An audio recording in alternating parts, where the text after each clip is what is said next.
ආයිබෝවන්. අද අපි කතා කරන්න යන්නේ කලාංශයෙන් උසස් පෙළ කරලා විශ්වවිද්‍යාලයට යන්න හීන දකින අයට අතිශයින්ම වැදගත් මාතෘකාවක් ගැන.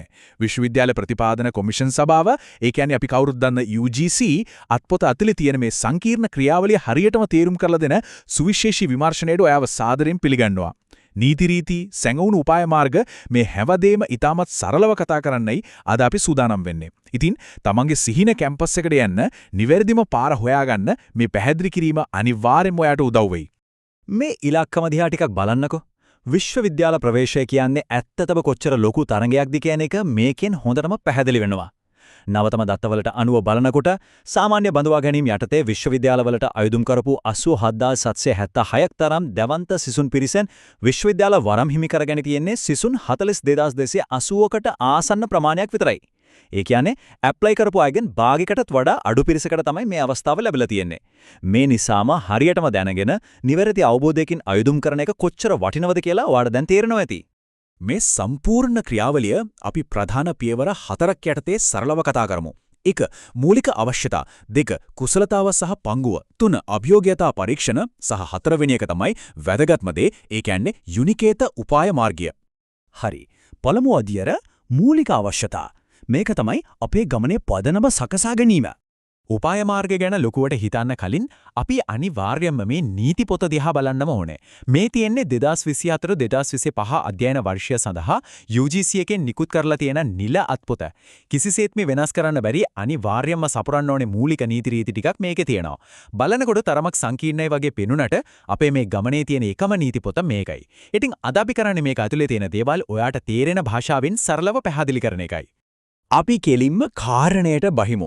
අයදුම් කරන කෙනෙක් අනිවාර්යයෙන්ම එකම වරකදී අනුමත විෂයන් 3ටම අවම වශයෙන් S සාමාර්ථ 3ක් අරන් තියෙන්නම ඕනේ. ඒකට ලැබෙන්නේ උපරිම අවස්ථා 3ක් විතරයි. හැබැයි මෙතන තියෙන ගොඩක් අය නොසලකා හරින ඒත් අතිශයින්ම වැදගත් රහසක්. ඒ තමයි සාමාන්‍ය පොදු පරීක්ෂණය. එහෙම නැත්නම් common general test එකට අවම වශයෙන් 30% ලකුණු ගන්නම ඕනේ කියන නීතිය. ඔයාගේ Z ලකුණ කොච්චර ඉහළ වුණත් වැඩක් නැහැ මේ 30% ගත්තේ නැත්නම් මුළු කැම්පස් ගමනම එතනින්ම ඉවරයි. මූලික දේවල් ටික දැනගත්තට පස්සේ අපි යමු දෙවන අධ්‍යයනයට. ඒ තමයි කුසලතාවය සහ පංගුව. අපි බලමු මේ සැඟවුණු යාන්ත්‍රණය කොහොමද ඇත්තටම ක්‍රියාත්මක වෙන්නේ කියලා. කලාංශයේ තෝරගැනීම් ප්‍රධාන ක්‍රම දෙකකට තමයි වෙන්නේ. ගොඩක් සාමාන්‍ය කලා උපාධිවලට ළමයි තෝරගන්නේ 100%ක්ම සමස්ත ලංකා කුසලතාව. ඒ කියන්නේ all island merit පදනම උඩ. ඒකට වාගේ දිස්ත්‍රික්කය අදාළ වෙන්නම නැහැ. මුළු ලංකාවෙන්ම වැඩිම Z ලකුණු ගන්න අයට chance එක ලැබෙනවා. හැබැයි සෞන්දර්ය පාඨමාලාව, ඒ කියන්නේ සංගීතය, නැටුම්, චිත්‍ර වගේ විෂයන් වලට කතාව සම්පූර්ණයෙන්ම වෙනස්. ඒවට අනිවාර්යයෙන්ම දිස්ත්‍රික් පංගු ක්‍රමය, එමත් නැත්නම් දිස්ත්‍රික් කෝටා එක අදාළ වෙනවා. සෞන්දර්ය පාඨමාලාවලට මේ දිස්ත්‍රික් පංගුව වැඩ කරන්නේ මෙන්න මෙහෙමයි. සම්පූර්ණ පුරප්පාඩු වලින් 40ක් ශතයක් විතරයි සමස්ත ලංකා කුසලතාවයට දෙන්නේ. ඊටු 60%න් 55ක් ශතයක්ම යන්නේ අදාළ දිස්ත්‍රික්කයේ ජනගහන අනපාතයට අනුව වෙන්වුණු දිස්ත්‍රික් පංගුවට. අනිත් 5ක් ශතයක් විශේෂ හේතු මත බඳවා ගැනීම වලට වෙන් වෙනවා. මේ නිසා කලා අංශයෙන් සෞන්දර්ය විෂයන් කරන ළමයි තමන්ගේ දිස්ත්‍රික්කය ගැන අනිවාර්යයෙන්ම ලොකු අවධානයක් දෙන්න ඕනේ. ඊළඟට තුන්වෙනි අදියර අභියෝග්‍යතා පරීක්ෂණ. මේවා හරියට විශ්වවිද්‍යාලයට යන්න තියෙන විශේෂිත මාර්ග වගේ. කලා අංශයෙන් කරලා ලොකු ඉල්ලුමක් වගේම ඉහළ වෘත්තීය වටිනාකමක් තියෙන කෝසස් කිහිපයකටම යන්න ඔයාලට පුළුවන්. උදාහරණයක් විදිහට ශ්‍රීපාලි මණ්ඩපයේ ජනමාධ්‍ය පාඨමාලාව, මොරටු විශ්වවිද්‍යාලයේ ආකිටෙක්චර්, ඒ වගේම නීති පාඨමාලාව පෙන්වන්න පුළුවන්. හැබැයි මතක තියාගන්න මේවට යන්න නම් අදාළ විශ්වවිද්‍යාලවලින් පවත්වන ප්‍රායෝගික නැත්නම් අභියෝගිතා පරීක්ෂණය, ඒ කියන්නේ aptitude test එක අනිවාර්යයෙන්ම පාස් වෙන්න ඕනේ. මේවට පත්තරවල යන දැන්වීම බලලා වෙනමම ඇප්ලයි කරන්න ඕනේ කියන එකත් අමතක කරන්න එපා. ගොඩක් ළමයින්ගේ හිතේ තියෙන ලොකුම බයක් තමයි මම මේ aptitude test එක ෆේල් වුණොත් මගේ සම්පූර්ණ කැම්පස් ගමනම නැති වෙයිද කියන එක. ඒකට උත්තරේ කොහෙත්ම නැහැ. මොකක් හරි වෙලා ඔයා ඒ ටෙස්ට් එක ෆේල් වුණොත් ඔයාට අහිමි වෙන්නේ ඒ නිශ්චිත පාඨමාලාව විතරයි.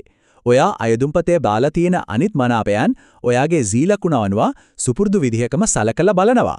ඒ නිසා කිසිම බයක් නැතුව මේ අවස්ථාවලට ඇප්ලයි කරන එක ඔයාට ගොඩක් වාසිදායකයි. දැන් අපි එන්නේ 4 වෙනි අදියරට. ඒ කියන්නේ යුනිකේට උපාය මාර්ගය. අවසාන වශයෙන් මනාපයන් නිවැරදිව පෙළ ගැස්වීම තමයි මේකෙන් කතා කරන්නේ. හරි. දැන් තමයි අපි මේ කතාවේ තීරණාත්මකම තැනට ඇවිත් ඉන්නේ. ඔයාගේ Z ලකුණ මොකක් වුණත් කැම්පස් එකට සිලෙක්ට් වෙන්න තියෙන chance එක උපරිම කරගන්න තියෙන රහසිගතම උපයා මාර්ගය තමයි මේක.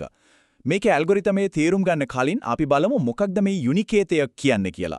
සරලව කිව්වොත් එකම නම තියෙන කෝස් එක කැම්පස් කිහිපයක තියෙන්න පුරුවා. ඒ සෑම පාඨමාලාවක්ම ඒ අදාළ විශ්වවිද්‍යාලයත් එක්ක එකට හඳුනා ගන්න දීලා තියෙන අනන්‍ය අංකය තමයි යුනිකේතය කියන්නේ.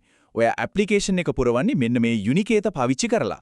මේක අපි නිකම්ම නිර්මාණය කරලා කියන කතාවක් නෙවෙයි. මේක UGC අත්පොතේම තද කළු අකුරින්ම අවධාරණය කරලා තියෙන දෙයක්. සිසුන්ට පුරවන් 125ක් දක්වාම යුනිකේට් ප්‍රමාණයක් පුරවන්න විශේෂයෙන්ම බෝඩර් ලයින් එකේ ඒ කියන්නේ මායමේ Z ලකුණක් තියෙන කෙනෙක්ට තමන්ගේ chance එක ෂුවර් කරගන්න තියෙන හොඳම උපාය තමයි තමන් සුදුසුකම් ලබන හැම යුනිකේට් එකක්ම තමන්ගේ කැමැත්තේ අනුපිළිවෙලට උපරිම වශයෙන් පුරවන එක.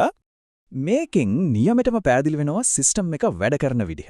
මුලින්ම පරිගණක පද්ධතිය ඔයාගේ C ලකුණ බලලා ඔයාගේ පළවෙනි මනාපයට ඔයාව තෝරන්න පුළුවන්ද කියලා බලනවා. ඒ විශ්වවිද්‍යාලයේ ඒ කෝස් එකේ ඉඩ පිරිලා නම් පද්ධතිය ස්වයංක්‍රීයවම ඔයාගේ දෙවෙනි මනාපයට යනවා. එතනත් ඉඩ නැත්තම් තුන්වෙනි එකට යනවා. අන්න ඒ විදිහට පද්ධතිය ඔයා දාලා තියෙන ලයිස්ට්ුවේ පහළටම ගිහින් ඔයාට ලැබෙන්න පුළුවන් ඉහළම පාඨමාලාව ලබා දෙනවා. මෙතනදී පාඨමාලාවයි විශ්වවිද්‍යාලයයි කියන දෙකම එකට තමයි සලකන්නේ. බලන්න මේ උදාහරණය දිහා. සමහරු හිතනවා මගේ Z ස්කෝර් එක ගොඩක් හොඳයිනේ කියලා මනාප 3ක් හෝ 4ක් විතරක් දානවා.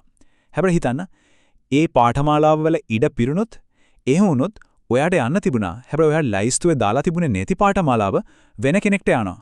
ඔයා කොච්චර දක්ෂ වුණත් ඔයා ඒ කැම්පස් එකයි කෝස් එකයි මනාපයක් විදියට ඉල්ලලා නැත්නම් සිස්ටම් එක ඔයාව ඒකට සලකා බලන්නෙම නැහැ.